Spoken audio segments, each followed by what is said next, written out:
This is Street Smart on the Ground, Volunteer Edition, where I answer your travel questions about traveling and volunteering in the developing world. This isn't theory, it's not fluff, it's no BS. This is stuff that I've learned from the last few years volunteering and traveling through Ecuador and now Colombia. All of this is actionable. You can put this into use immediately.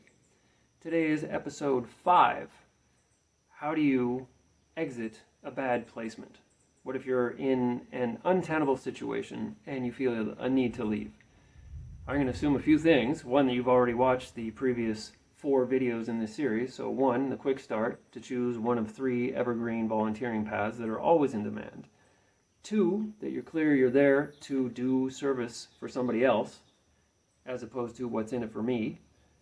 3, that you have vetted your hosts and checked everything in writing, confirmed the kind of work you're going to be doing, how many hours, how many days, all the accommodations, any expectations, where the place is, how do you get back and forth, all kinds of stuff.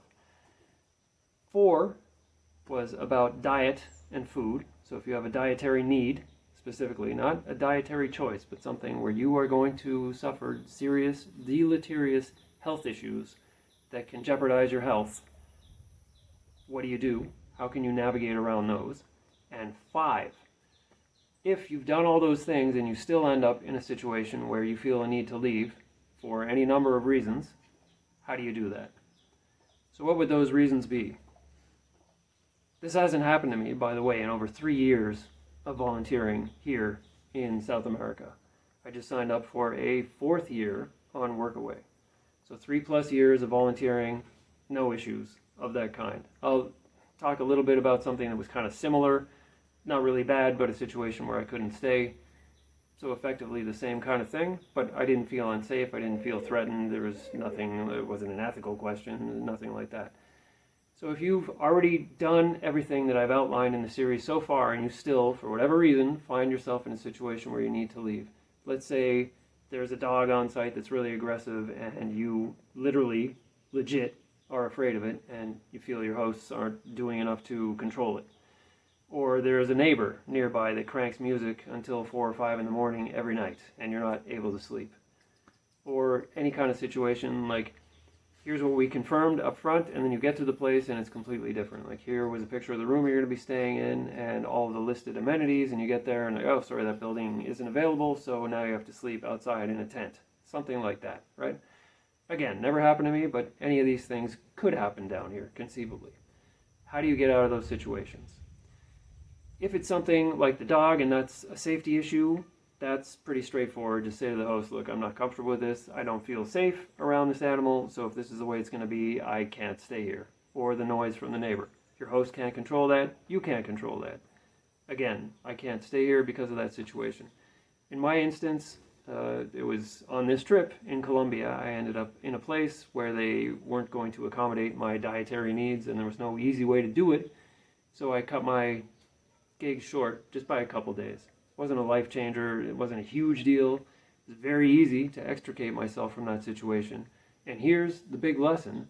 Once I did, the next one that I moved on to that was already scheduled and planned, that one ended up being a perfect fit. I had a blast there. Everything was awesome. So I left the situation. That was good. It wasn't horrible, but I just couldn't stay there, again, because of my dietary needs, and ended up going to a hotel for a couple nights in town, which, again, had an awesome time. Got to do some cool tourist stuff. So there is an upside to getting out of this situation. It makes room to get into better situations. And by the way, if, like me, you're signed up to a platform like Workaway or World Packers or whatever it happens to be, and you feel that something that you agree to, and you have a paper trail and some kind of photographic or video evidence or whatever it is, you can go to them and after the fact and say, look, I was at this place, here's the date, here's the event, here's the issue, here's proof of what happened. You guys need to know about this and make sure that this doesn't happen to any future volunteers, and they'll follow up on that. That's a big part of why I signed up for Workaway. Now, if you need to leave, always, like James Bond, always know your exit. Or I think the way Q said it was, always have an escape plan. So whenever I go to a place, and I'm out way out in the sticks a lot of the times, I need to know, how do I get out of here? Is there a bus that goes nearby the place? Or do I need a taxi?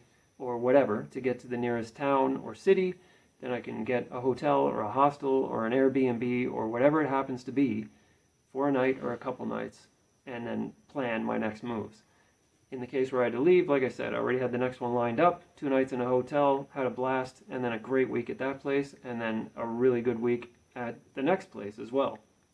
I've been at 2 different volunteer gigs in 2 different countries with 2 very different hosts that were super chill, relaxed, easy to get along with, and both of them had a workaway, a volunteer, in their history of being hosts, where they had to ask the person to leave. One was really aggressive, the other one was just probably, let's just say, not in a good place mentally, and was causing all kinds of problems and disrupting the business on site and making it impossible for anybody to function. So the hosts can be in that situation where it's untenable as well. It's not just the volunteers dealing with the hosts, it's the hosts also dealing with potentially not great volunteers. So what happens? And if it does happen, just tell your host, I can't stay here for whatever reason. In my case, I didn't even need to give them a reason. I just, I'm leaving early. And that was it. No question, no follow-up, no anything. So there's always a way out. You're not obligated to stay in a situation, especially if it's unsafe or if it's untenable. A serious issue around safety, around your health, things like that are legit. And ultimately, you know what's important to you and what constitutes a breach of the contract, of your agreement with the host. Maybe they showed you a picture of, hey, you're going to be staying in this room, and there's the ensuite with running hot and cold water, and you get there, and oh no, that's not available, we have a tent, and you have to sleep outside. That would be me calling the cab, no, sorry, not doing that, and good luck, and leaving immediately. So hopefully you got value out of that, and you realize that you're not trapped. If the situation is untenable, just leave. Right? Doesn't have to be a big ordeal. Just this one didn't work out. Okay, go on to the next one. Hopefully it's going to be better. If you got value from this, if you enjoyed it, if you have any comments or questions, please drop them below. Please share the video with anybody you think might get value out of it, especially if they're looking to volunteer, and especially if they're looking to volunteer and travel in the developing world. These lessons work anywhere with volunteering. I'm just applying them down here in South America and have been for over 3 years now. Thanks for stopping by. Happy trails. See you on the ground next Wednesday.